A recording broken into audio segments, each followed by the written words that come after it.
Hello sir, welcome to Airtel office sir. அண்ணா இந்த மாதிரி பார்த்தீங்கன்னா சொல்லுங்கள் சார். ஃபர்ஸ்ட் வந்து ₹1 போயிட்டு இருந்துச்சுண்ணா ஒரு காலிங்கு. Okay sir. அது வந்து ₹1 போயிட்டு இருக்கும்போது பரவாயில்ல, ரெண்டல் போகாமல் இருந்துச்சு சார். Okay sir. இப்போ மறுபடியும் என்னண்டா தினைக்கும் ஒவ்வொரு ரூபா எடுத்துக்கிறாங்க சார். Okay sir. இதுக்கு என்ன பண்ணுறதுன்னு எனக்கு தெரிலண்ணா, நீங்கள் தானே சொல்லணும். உங்கள் நம்பர் சொல்லுங்கள் சார். என்ன நம்பரா சார்? சொல்லுங்கள் சார். 98 94 55 20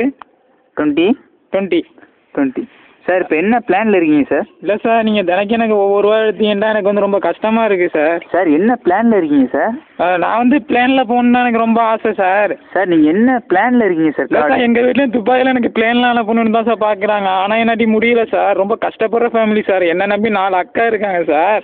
நீங்கள் தினைக்கும் வந்து இப்படி கொள்ளையாக வந்து 30 ரூபா போட்டிங்கன்னா மாதம் நான் என்ன சார் பண்ணுறது?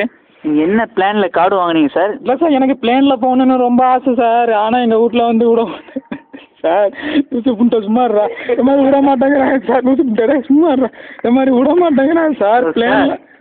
சார் சார் இல்லை சார், இதே மாதிரி நீங்கள் வந்து மாதத்துக்கு ₹30 எடுத்துறீங்க சார். Airtel office sir. இல்லை சார், நாங்கள் சொல்கிறது எங்கள்ரா, இதை நீங்கள் தான் சார் கேட்கணும். மாதத்துக்கு ₹30 எடுத்துக்கிறீங்க சார். இதே மாதிரி வந்து எனக்கு 4 அக்கா இருக்குது சார். நான் மாதம் ₹30 சொன்னதான் வருஷத்துக்கு ஃபேமிலி மேட்டர்லாம் சொல்லக்கூடாது சார். Airtel office sir. அது எனக்கு தெரியுது சார். என்ன டிஸ்கவுண்ட் சார்.